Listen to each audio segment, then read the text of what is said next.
name is Sophie Westcott, and I'm the owner of the Convent Tattoo and Body Piercing located in Deptford, New Jersey. I'm a tattoo artist. I've been a tattoo artist for 25 years as well as a body piercer. Love my job and love owning a haunted building. So I got into tattooing not by choice. I'm actually an illustrator by trade and also an interior designer. I went to college for that. I was doing a local art show here in town, and the very first shop that I worked at, the owner came in to basically pay his taxes and saw my work. I got a phone call. Hey, can we meet up? I wanted to check out some of your work. And I was basically offered the job on the spot to be an illustrator for tattoos. And then a few weeks later, I was tattooing and piercing.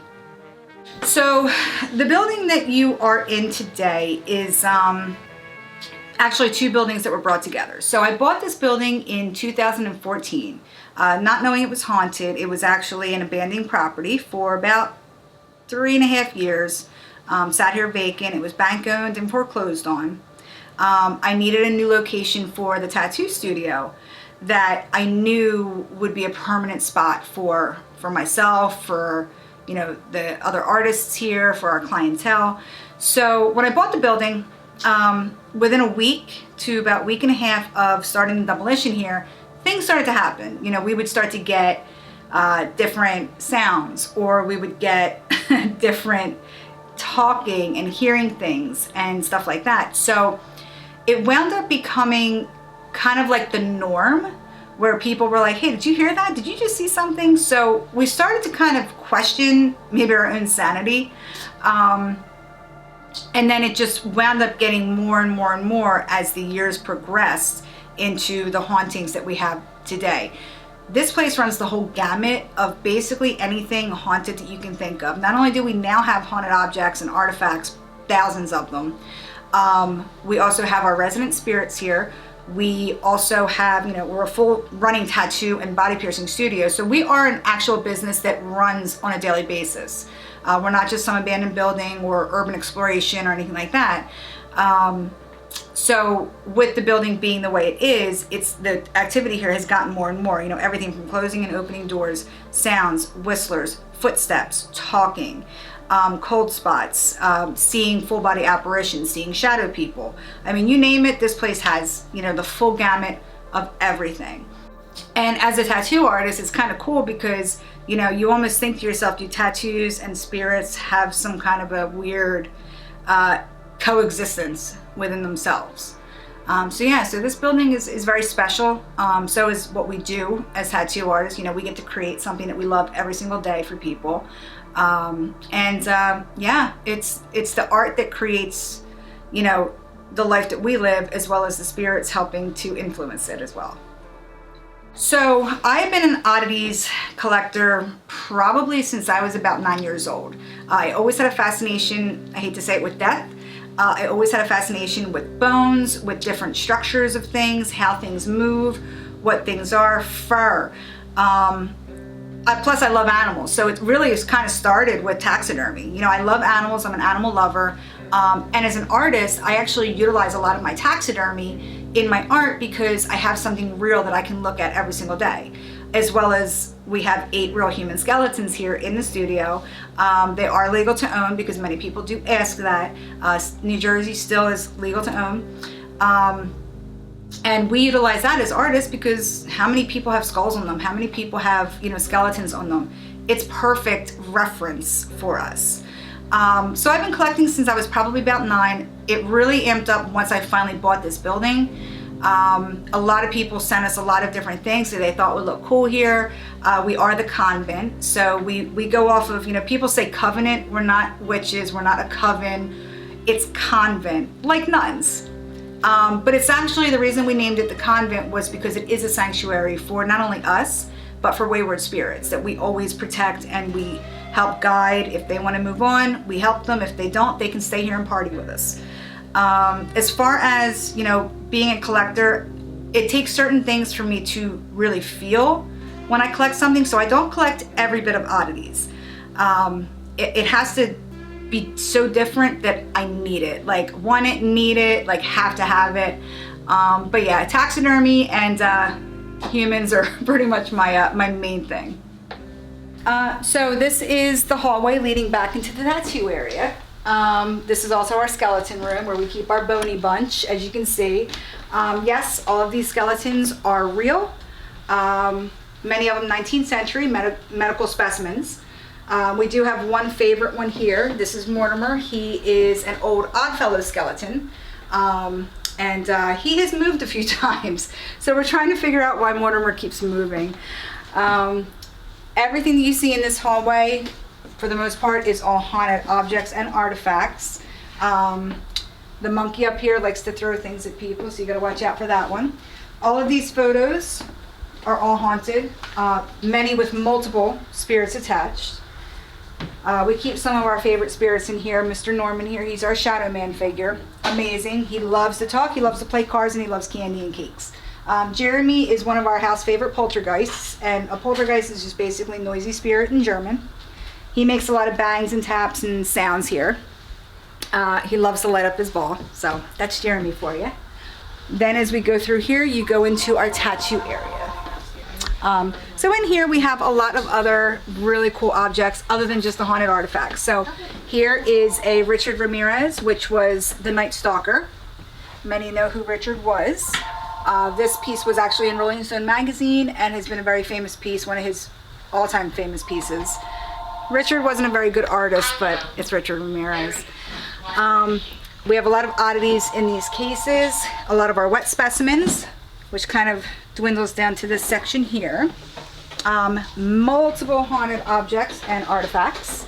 Many of the dolls here, all of these guys are positives. As well as this side right here, a lot of these guys are all positives. Some of them are a little bit on the negative, but they all get along, which is good for us. You have a lot of haunted photos. These guys are great, they're funny as hell. Another oddities cabinet of just crazy shit that I've collected over the years. This station here, original Charles Manson handprint, autographs and photographs. Back through the tattoo area as it just keeps going and going and going. This is a very big building, it's 3,200 square feet, so we have to fill it with something. As of right now, this is where we are housing our negatives and our demonics, so that this way they will kind of give the positives a little bit of space. They can be a little heavy at times.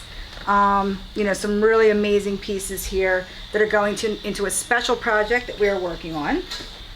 But these guys are the heavy hitters. They very negative, make you dizzy, make you feel nauseous, heavy in the chest. Beautiful objects actually, along with beautiful bobcat that we just got in, absolutely stunning. Our little baby dwarf goat. One of our other skeletons, this is Mr. Chauncey. He is our newest member to the family. He will be also for our basement project of negatives. Beautiful 19th century, still has the original sternum.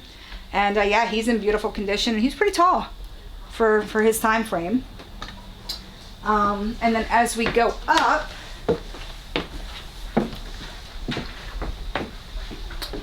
you're going to see more haunted objects kind of dousing the wall here, along with some more of our really fun taxidermy. And then as you make your way up to this part of the shop, this was originally where it all started, where all of the hauntings started, where we wound up getting a lot of the heaviness. Like right now as I'm up here, it's heavy, you feel a little dizzy. This is where it all started. This was the main hub of what is now the convent. Since then, all of the activity has actually dwindled down to the entire shop. But we have a lot more haunted objects up here. All of these across here are your negatives. These guys are pretty strong. They like what they like when they like it, and they like, you know, don't like what they don't like when they don't like it. So yeah, these guys are a lot of fun. So the paranormal side of collecting, as well as having this building, This building, of course, was already haunted. So we get a lot of people that ask, oh, well, you have so many haunted objects here, no wonder it's haunted. No, that's a negative. The building itself was haunted when I bought it. Why? I don't know. You know, I still am trying to get and delve deep to the questions and answers of why was it so haunted? Why did it become even more haunted the longer we've been here? After we were on a show back in 2019 on the Travel Channel, that is when the haunted artifacts and objects started to come in. So people would send us boxes of things in the mail. It looked like Christmas every week here. I had no idea what they were. I had no idea what and why they were sending them. Well, the conclusion was during COVID was when we were on the Travel Channel, people were home more. So we believe that people were starting to hear more things. They were seeing more things that they're not used to because, you know, the hustle and bustle of everyday life, it gets to you. So you're not paying attention to like, why is grandmom's doll in the corner moving? You know, you're not hearing these things. You're not seeing these things. Well, now when everybody's home, more and more starts to happen. So these people got freaked out rather than trying to understand what it was they were experiencing. They just want to ship it off or burn it or you know, throw it in the trash. So I had never known anything about haunted objects, haunted artifacts. So I was new to this. I was not a skeptic of it, but it took a lot for me to start to understand and realize and work with them. When I first started to get these objects in, I would never allow anything negative in here. I didn't want it. We already had enough, you know, big boys here of our resident spirits that were kind of nasty. They would kind of push people. They would scratch people. So I didn't want to coexist with anything that was on a negative level. As the years progressed and I started to get some that people said were positives, they wound up actually being a negative. They're my favorite spirits. I will work with a negative or a demonic all day long. It doesn't mean I don't love my positives. They're sweet, they're great, you know, they're fun to be around. But the negatives, they take on a whole different animal when it comes to working with the spirits, as I do now. So now we've become this huge place for people to be able to send their objects that they're afraid of. And they don't have to destroy them. They don't have to worry about, you know, setting the spirit free. You send them here, we take care of them, we make sure they have a loving home. Many times what will happen is if somebody sends a box and I don't know what's in it, or they may have contacted me to say, hey, I need to send you something, I don't want it here. I try to get as much information of them as possible. You know, where did it come from? Do you know how old it is? Who had it before you? You know, the typical questions that you would ask of anybody if you're getting, you know, say, you know, a new family member or a new puppy or a new kitten or something. So I try to delegate and kind of figure out what it is I'm going to be working with before I even bother working with it or before I even start to work with it. So once I find that information out, I usually let an object sit idle for about 2 or 3 weeks just to kind of settle in, just to see what their energy does, see if they're pulling from anybody else, see if my other spirits that I already know are haunted let me in on like, hey, this one's not so great, this one's doing this one broke this one dropped this one moved this, whatever the case may be. So over the time, as I work with these objects, you know, I don't sit down as a normal investigator because I'm technically not a paranormal investigator. I'm just me. And I work with them on my own level. So, you know, I'll sit down. If I think that they, you know, might like alcohol, I ask them, hey, you know, do you have a favorite beer? Do you have a favorite wine, a favorite liquor? I talk to them as if you would somebody that you just met for the first time. I try to treat them, though, as human as possible. I don't treat them as they're a doll. I don't look at them as a doll. It's just, you know, many people don't realize the doll could be in front of you, or the object or the picture or the haunted photograph, and they're standing behind you laughing at you. You know, but it's something to look at so you don't feel like you're going crazy and just talking to the air. The other issue that we fall into in this building is a lot of the clients and the employees have witnessed, have felt things, have been grabbed, touched, their hair pulled, they've seen things. They love to mess with the customers. I think that they find it funny. So a lot of times when you come back here, you will see little feet at the top of the steps where they kind of like pull back like a child, that, oh, they saw me, and then they'll kind of go away. I have a lot of customers though that have seen the little girl on the steps where she kind of peeks through the bars and they think it's a real child. I have no children. I don't do kids, except for ghost kids. But yeah, a lot of people have seen her on the steps, and she's very shy, and we still haven't gotten her name. We still don't know anything about her, so we're still trying to work with that, and this is going back, what, almost 10 years? So she's there. So I get this question a lot, that what is my most haunted object, right? Honestly, I don't freaking know. I do have some suspicions. We do have one that just came in. So I run a site, Instagram, called Satans_Riot. If you ever want to check it out, it's got some good stuff. I only started it probably about a year ago, so I don't have much content. The content that I do have is myself working with the haunted objects, putting up footage of my blink cameras and my ring cameras of catching things here at night when we're gone for the evening. A lot of orbs, a lot of sounds.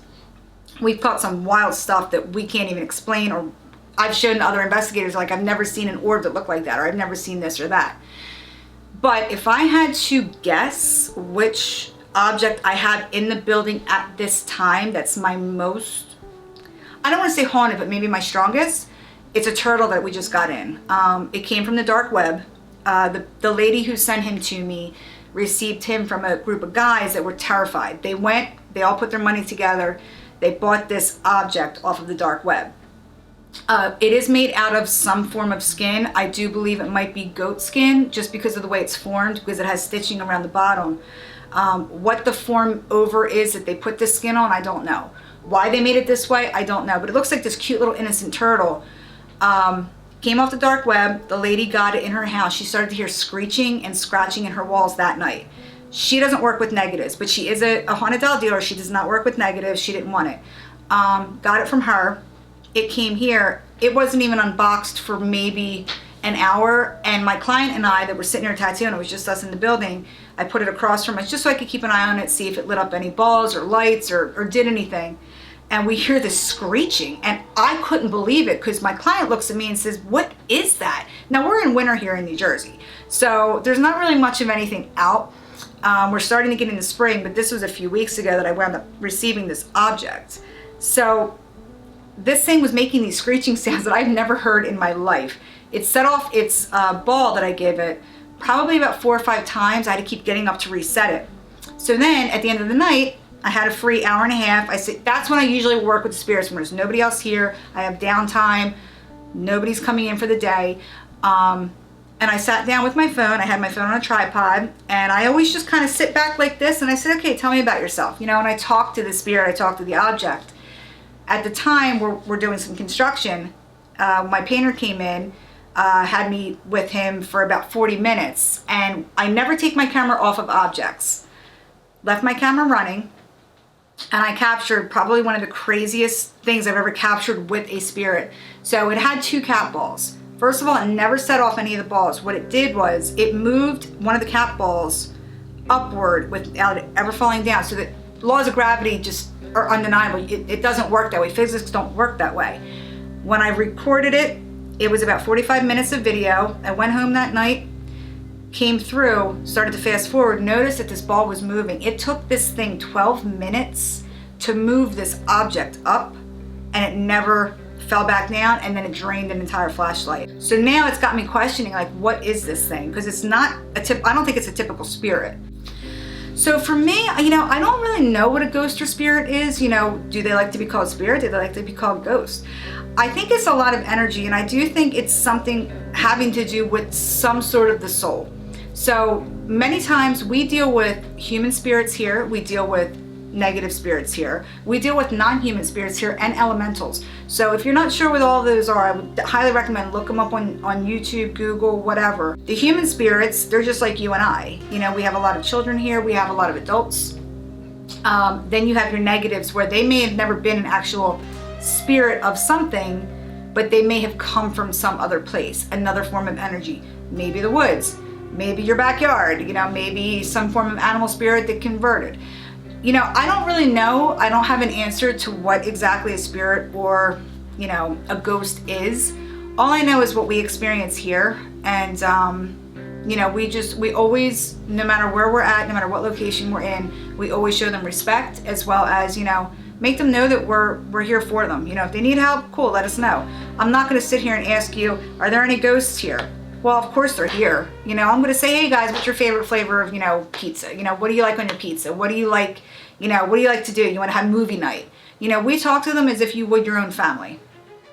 So I always get asked a lot when my day comes, am I gonna haunt this place? Hell yeah, I'm gonna haunt this place. Like I already told the girls, I was like, you better keep a special spot for me. I said, because I'm gonna fuck with you so bad, it's gonna be amazing. And you'll know it's me. So the nice thing is, I always wonder though, is it gonna take me a while to get the energy up to be able to touch balls and turn off lights and, you know, make noises? But I think because I know how all this equipment works, because I'm living in the now, I think it's gonna be a hell of a time to haunt this building.